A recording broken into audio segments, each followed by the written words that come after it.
Donc cette quatrième note sur le complotisme et le Rassemblement national, qui est issue donc d'un sondage réalisé par l'Observatoire du conspirationnisme et la Fondation Jean Jaurès, d'une enquête donc, qui a été publiée en 4 volets, montre plusieurs choses justement par rapport à ce rapport conspirationnisme et Rassemblement national.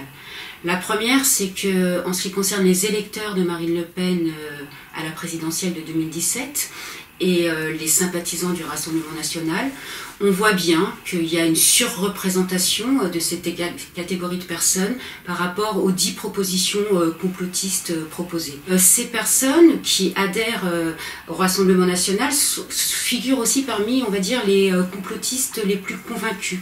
C'est-à-dire, c'est là qu'ils sont les plus nombreux, ces personnes qui adhèrent à au moins 5 théories conspirationnistes ou plus. Si on revient précisément sur certaines propositions qui sont justement en corrélation avec le logiciel du parti lepéniste, il y en a 2 vraiment, c'est-à-dire, on va dire, l'item du grand remplacement, qui n'est pas formulé exactement comme le formule Renaud Camus, mais qui montre, en tout cas, qui est proposé sous une forme à peu près comme celle-ci, c'est-à-dire que l'immigration serait un projet organisé par nos élites, par notre personnel politique, qui serait dans l'objectif, dans la perspective d'un grand remplacement de notre population européenne par les immigrés. Là, c'est pareil, la surreprésentation est indéniable de ces personnes, de ces électeurs de Marine Le Pen, mais ça peut aller d'un rapport de 1 à 2. Pourquoi? C'est assez logique, puisque, comme on le sait majoritairement, la xénophobie, la matrice qui est sur l'islamisme radical, cette matrice lepéniste est au cœur du logiciel frontiste. L'autre item, c'est la proposition qui revient sur la croyance dans l'existence d'un complot sioniste mondial. Pareil, quand on voit que, par exemple, en moyenne, 22% des personnes qui seraient d'accord avec cette proposition, au sein de l'électorat de Marine Le Pen, on en est à 36%, pour vous donner un peu un ordre d'idée.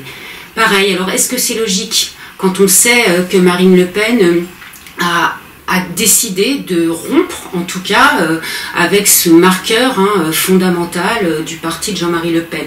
Oui, ça l'est logique. Pourquoi?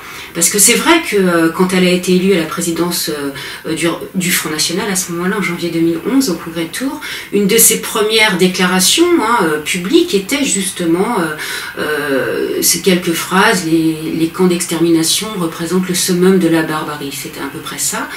C'est vrai que depuis des années, Marine Le Pen a fait sa carrière politique au sein du Front National. Elle avait repris cette dédiabolisation entreprise par Bruno Maigret avec une association entre autres qui s'appelle Génération Le Pen, et la dédiabolisation portait aussi avant tout sur l'antisémitisme, qui est considéré comme un verrou idéologique, un verrou politique qu'il faut faire sauter justement pour entre autres être compatible avec cette représentation du parti de gouvernement.